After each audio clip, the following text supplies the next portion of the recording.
అనిల్ అంబానీపై తీవ్ర ఆరోపణల్లో ఎప్స్టీన్స్ ఫైల్లో అనిల్ అంబానీ పేరు. అనిల్ అంబానీకి స్వీడన్ మహిళను ఆఫర్ చేసిన ఎప్స్టీన్ వెలుగులోకి సంచలన విషయాలు. American financier Jeffrey Epstein files పై కేసు ప్రపంచవ్యాప్తంగా సంచలనం రేపుతుంది. అక్కడికి వెళ్లిన శ్రీమంతులు, రాజకీయ నాయకులు, వ్యాపారవేత్తలకు సంబంధించిన అసభ్యకరమైన ఫోటోలు, వీడియోలు బయటపడుతున్నాయి. ఈ నేపథ్యంలోనే తాజాగా భారత పారిశ్రామికవేత్త అనిల్ అంబానీ పేరు కూడా తెరపైకి వచ్చింది.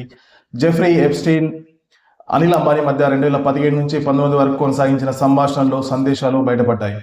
ఎప్స్టీన్ పై లైంగిక నేరాల అభియోగాలు రావడానికి కొన్ని నెలల ముందు వరకు ఈ సంభాషణ కొనసాగినట్లు సమాచారం.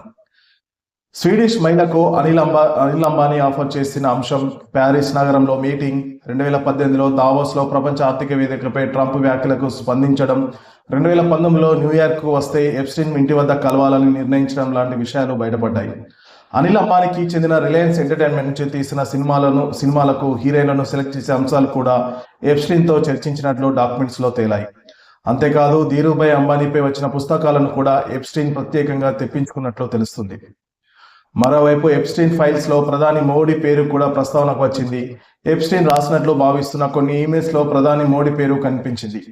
2017లో మోడీ ఇజ్రాయెల్కు వచ్చిన విషయాన్ని ఎప్స్టీన్ ఈ మెయిల్లో రాసుకొచ్చాడు.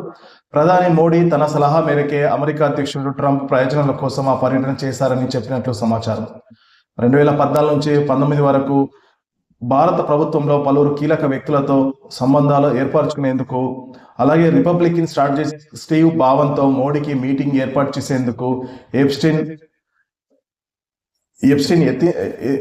ఎప్స్టీన్ ప్రయత్నించినట్లు డాక్యుమెంట్లో వెల్లడయ్యాయి. ఇదిలా ఉండగా ఎప్స్టీన్ ఫైల్స్ ను అమెరికన్ చట్టసభ్యులు సమీక్షకు కూడా అక్కడి న్యాయశాఖ పర్మిషన్ ఇచ్చింది. చట్టసభల సభ్యులకు పూర్తి దస్త్రాలను ఎలక్ట్రానిక్స్ రూపంలో దీన్ని అందుబాటులోకి ఉంచనున్నట్లు తెలుస్తుంది. న్యాయశాఖ కంప్యూటర్లపై మాత్రమే వాటిని చూడాల్సి ఉంటుంది. డాక్యుమెంట్ కాపీలు చేతికి ఇవ్వమని న్యాయశాఖ వెల్లడించింది.